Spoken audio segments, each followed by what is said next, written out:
Welcome to In-Depth. I'm Don Smith, and today we're talking with Ann Blankenship, Executive Director of the West Virginia Oil and Natural Gas Association, about legislation dealing with co-tenancy in West Virginia's oil and natural gas industry.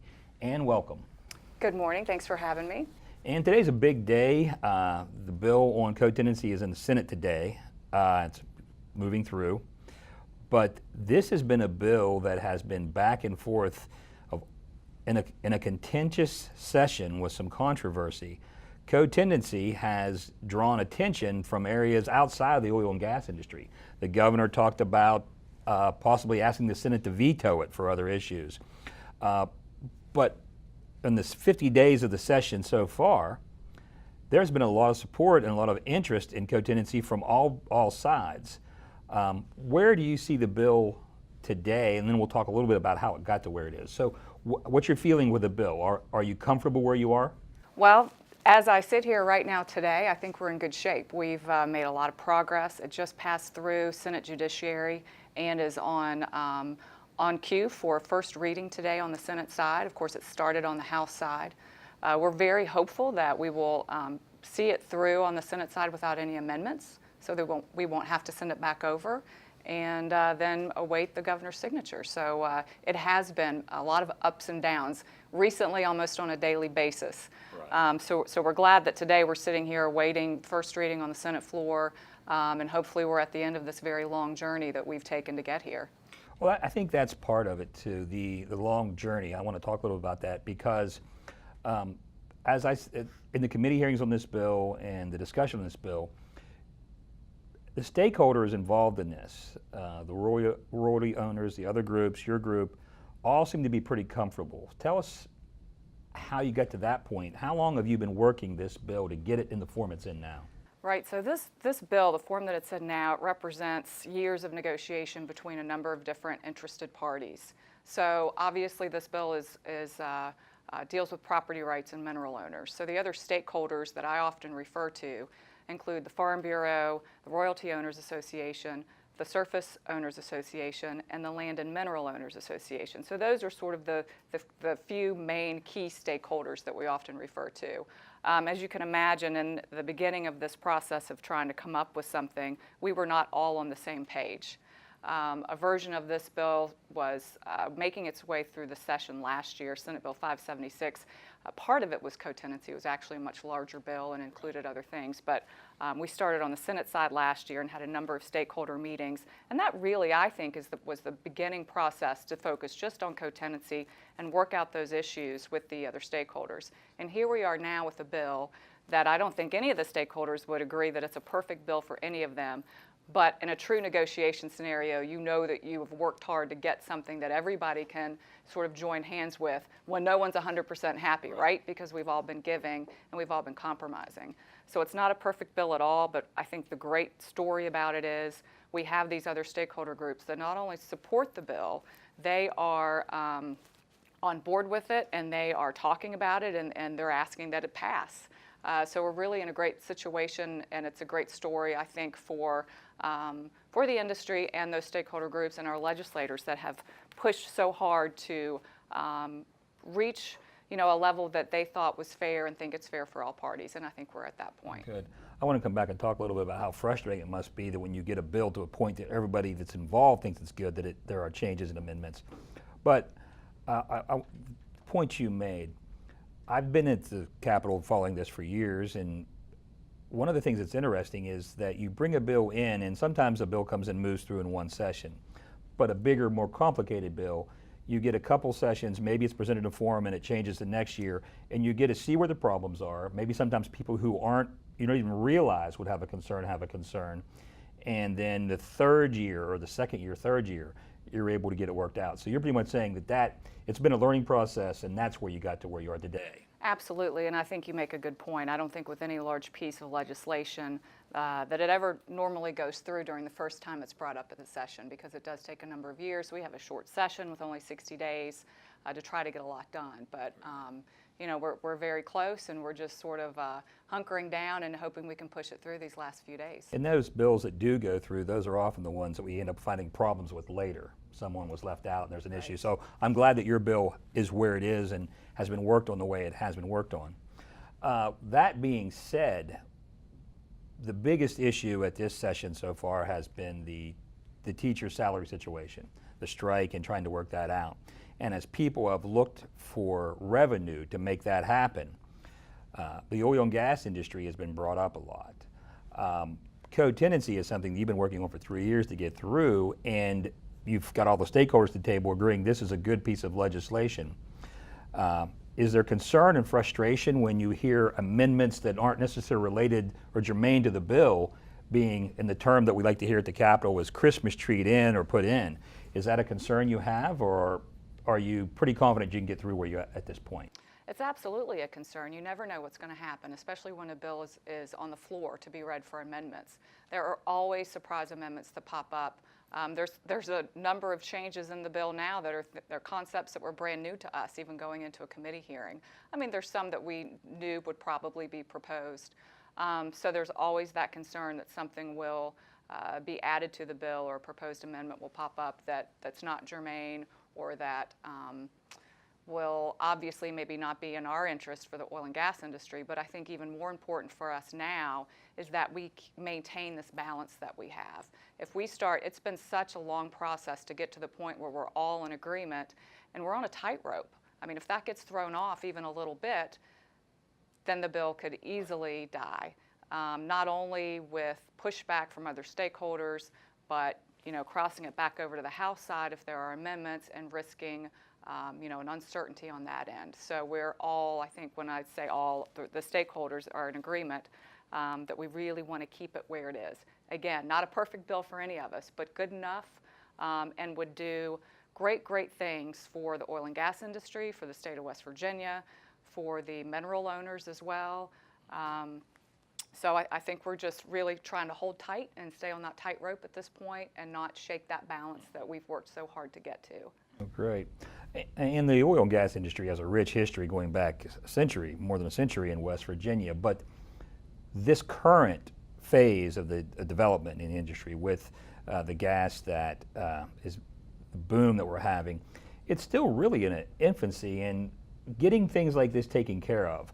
How important is that when we look at the industry overall in terms of people investing in West Virginia and development of industry down the line? How important is it for West Virginia and for your association and other associations to get these type of things worked out before we ask major investors to come in and look at locating a plant or a cracker or something here? Is that part of the process? Absolutely. It's a great question, and it's so important. It's not only as important, it's crucial. It's necessary. There are so many investment opportunities for West Virginia that are all related to the natural gas that we're sitting on. We're on top of the Marcellus and Utica shales, which represent one of the largest natural gas reservoirs in the world. And it's important for a couple of reasons. First of all, if we can't access the gas, then obviously we won't be able to take full advantage of all the downstream opportunities. The natural gas industry is a very dynamic industry. You've got the production, the midstream sector of it, which processes and fractionates and separates the different components of the natural gas that comes out of the ground. And then you've got the pipeline and transmission section. And then at the end of the day, you've got all of these downstream uses that we're starting to hear about that will keep that natural resource here and create thousands of jobs and really be a game changer for West Virginia. So obviously that's one of the reasons why we need co-tenancy. Part of that, and another reason, is that we are not competitive with our surrounding states right now that are also on the Marcellus and Utica shales, namely Pennsylvania and Ohio.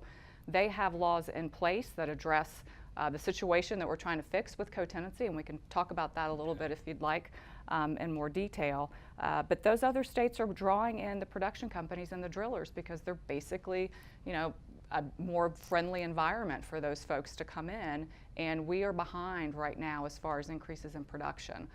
So if this state wants to succeed, we have to have that legal framework in place to be able to allow us to do that. Well, I know in West Virginia you can't get everyone to agree to anything, but you talk about being friendly, and I know there are a lot of people who are excited about this. And in full disclosure, I should say that while I don't personally have any property with gas, there are members of my family that do, and there are members of my family who have property where there is no gas. But I would think that you would a friendly environment's important for an investor or a company considering coming here, but a stable environment.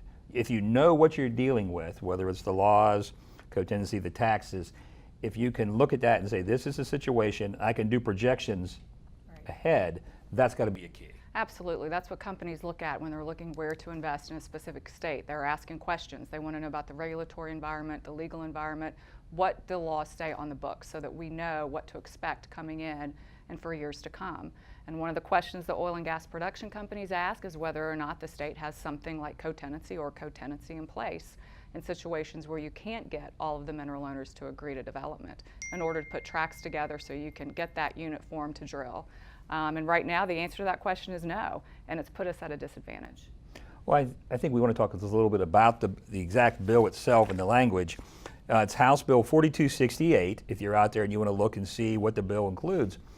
But it does give minority owners consideration, but instead of being 100% in support of leasing the property, the tract, it brings it down to 75% of the owners agree that they can go ahead, correct? That's right. Now, how does that compare? You mentioned other states. Is that similar to what we see in other states? Actually, that is the highest threshold in the country for any sort of co-tenancy law. Really? Yes. So most laws are at least 50%, but anywhere between 50% and a supermajority, which would be 2/3.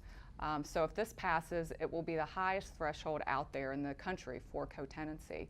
But my members, the West Virginia Oil and Natural Gas Association, and I believe IOGA as well, we're comfortable with the 75%. I think that really addresses the bulk of the problem.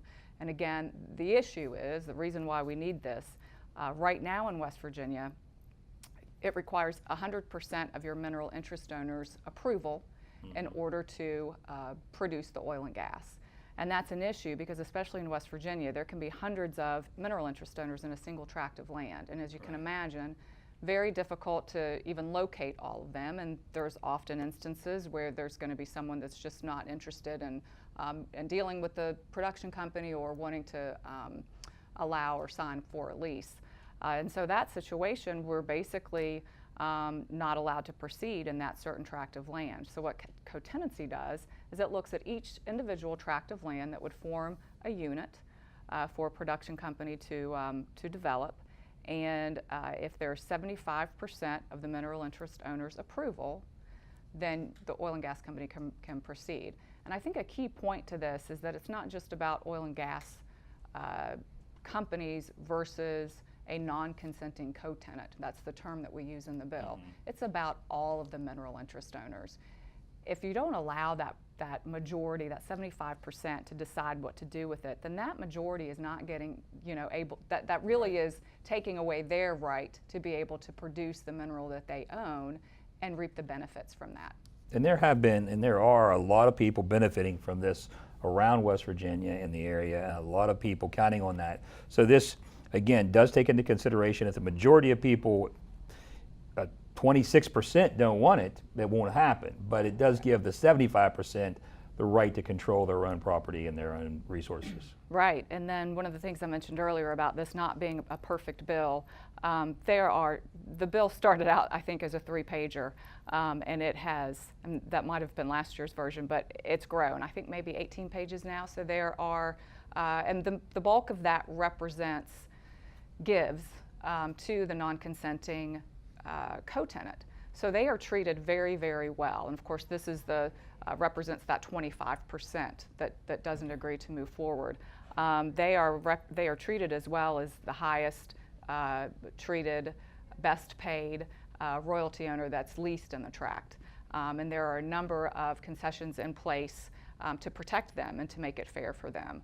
And those were the concerns of our stakeholders, and part of the reason why it's taken us to get here is to make sure that those folks are treated fairly and really treated better than most in the tract. So while you may not be happy with the bill, as Ann's pointed out, it's not perfect, but you are being treated as well as you can be treated. And I know that Wavonga has information on its website and out there about the bill and about explaining this. IOGA, West Virginia, has information out. So if people want more, they can visit your websites. The bill, I know in your case, hopefully will be moving through the legislature, and we'll find out more about it and see where it ends up. But thank you for being on the show and talking about it, explaining where it is and what we can look forward to. Thank you very much. Thank you for the opportunity.